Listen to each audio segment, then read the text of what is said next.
राधे राधे मित्रों। मारा श्रीजी वसे मेवाड़ में। श्रीजी ठाकुरजी मीराबाई माटे मेवाड़ गया था, राजस्थान गया था। ये तो आपणे सौ जाणीए ज छीए।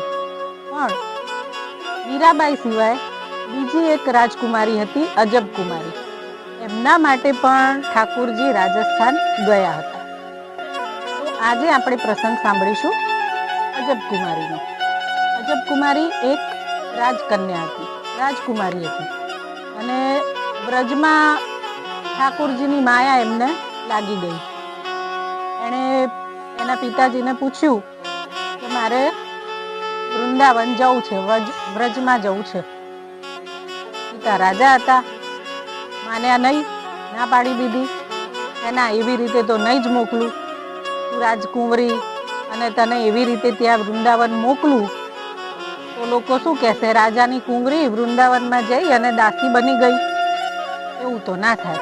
એટલે પિતાએ આજ્ઞા આપી નહીં। એમને કીધું અજબ કુમારીને કે તારે જવું હોય તો 3-4 દિવસ જઈ આય, પછી પાછી આવતી રહેજે। અને એ 3-4 દિવસ જે જઈશ એમાં બી તારી સાથે સેના, દાસીઓ એ તો બધા હશે જ, સેવકો। એમ કરીને અજબ કુમારીને 4 દિવસ વ્રજમાં જવાની પરમિશન મળી। 4 દિવસ અજબ કુમારી વ્રજમાં ગઈ, ત્યાં એને મંદિરમાં જઈ અને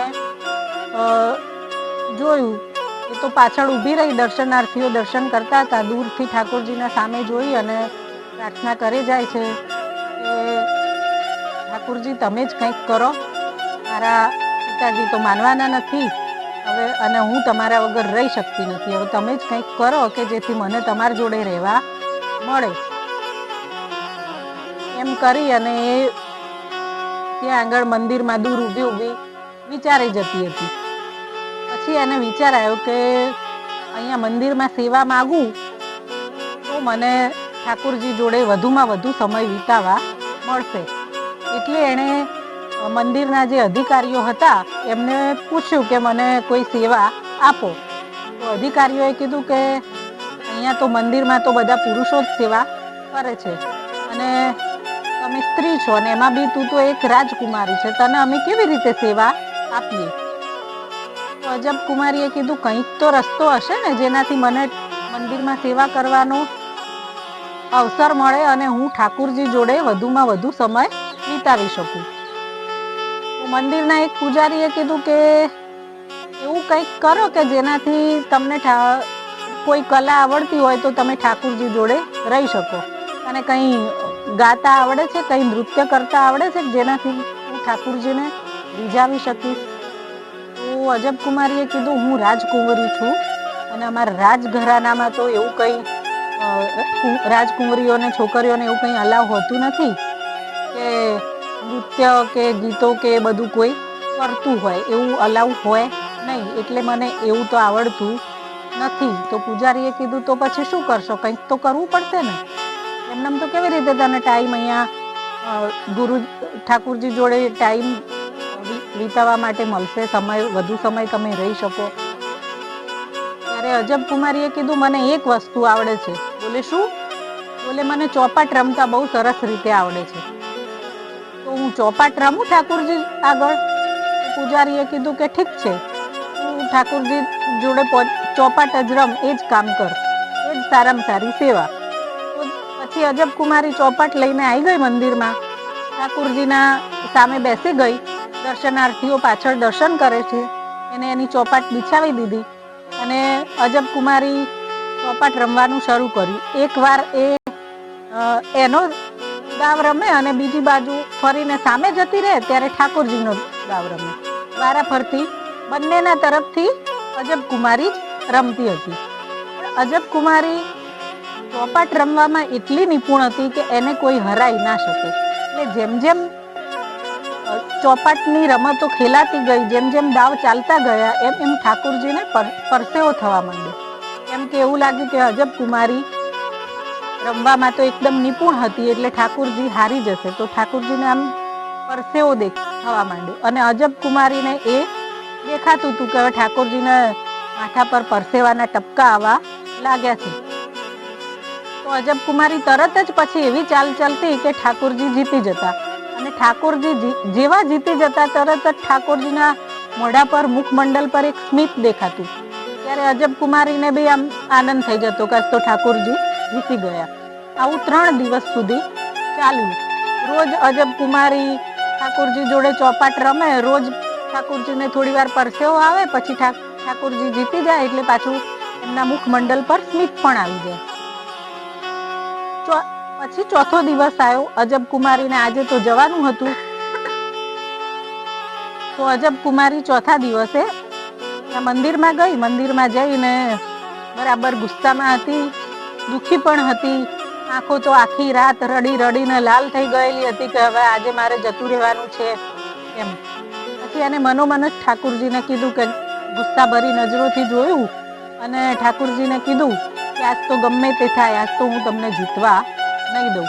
આજ તો હું જ જીતીશ. રોજ રોજ તમે જીતો એવું તો ના હોય ને, આજ તો હું જ જીતીશ. અને પછી ચોપાટ પાથરી અને રમવા બેસી ગઈ. એક પછી એક એવા દાવ રમે કે ઠાકોરજી હારે જ જાય. રોજ તો જ્યારે રમતી હતી ત્યારે ઠાકોરજીને ખાલી પરસેવો થતો હતો, પણ આજ તો ઠાકોરજી પરસેવે એટલા બધા રેપઝેપ થઈ ગયા કે બધા કપડા પણ ભીના થઈ ગયા. હવે ઠાકોરજી મનોમન અજબ કુમારીને કીધું, એ અજબ કુમારી મને જીતાવી દે, નહીં તો લોકો કહેશે કે આમ આખી દુનિયાનો નાથ એક આવડી અમથી રાજકુમારીથી હારી ગયો. અજબ કુમારી પણ મનોમન કીધું કંઈ પણ થાય આજ તો નહીં જ જીતાવું. રોજ તમે જ જીતો એવું થોડી હોય. ઠાકોરજીએ કીધું ના આજે મને જીતાઈ જ દે. દેખ તું જે માગીશ ને એ તને આપીશ, તું જે કહીશ એ કરીશ, પણ આજે મને જીતાઈ દે. અજબ કુમારી કે જોજો હો, જે કહો છો ને કરવું પડશે, પછી પાછા ના પડતા. ઠાકોરજીએ કીધું કે ઠીક છે, તું જે કહીશ એ બધું કરીશ, પણ આજે મને જીતાવી દે. તો અજબ કુમારીએ કીધું વચન આપો, તમે જે કહેશો એ તમારે કરવું પડશે, હું જે માગીશ એ તમારે આપવું પડશે, પછી પાછા ના પડતા. હવે અજબ કુમારી ફરીથી બાજી ચાલુ કરી. છેલ્લો દાવ હતો.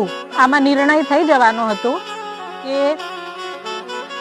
કોણ જીતશે, ઠાકોરજી જીતશે કે અજબ કુમારી જીતશે.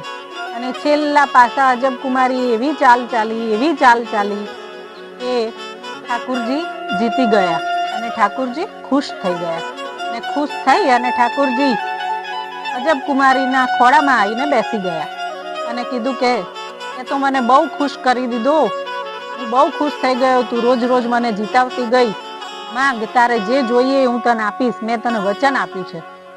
તો અજબ કુમારીએ કીધું માગી લઉં? બોલે હા માગ, તું જે માગીશ એ આપીશ. તો અજબ કુમારી કે ચલો મારી સાથે રાજસ્થાન. હવે ઠાકોરજી ચૂપ થઈ ગયા. અજબ કુમારી કે જોજો ના નહીં પાડતા હો, તમારે આવવું પડશે. તો ઠાકોરજીએ કીધું કે હું વ્રજ છોડી અને ત્યાં કેવી રીતે આવું? તો અજબ કુમારી કે તમે વચને બંધાયા છો, તમે મને વચન આપ્યું છે, તમારે આવવું તો પડશે જ. તો આ અજબ કુમારી માટે ગિરિરાજ ધારણ આપણા ઠાકોરજી, આપણા શ્રી કૃષ્ણ દ્વારકાધીશ રાજસ્થાન ગયા, નાથ દ્વારામાં વસ્યા અને શ્રીનાથજી કહેવાયા. તો બોલો જય શ્રી કૃષ્ણ.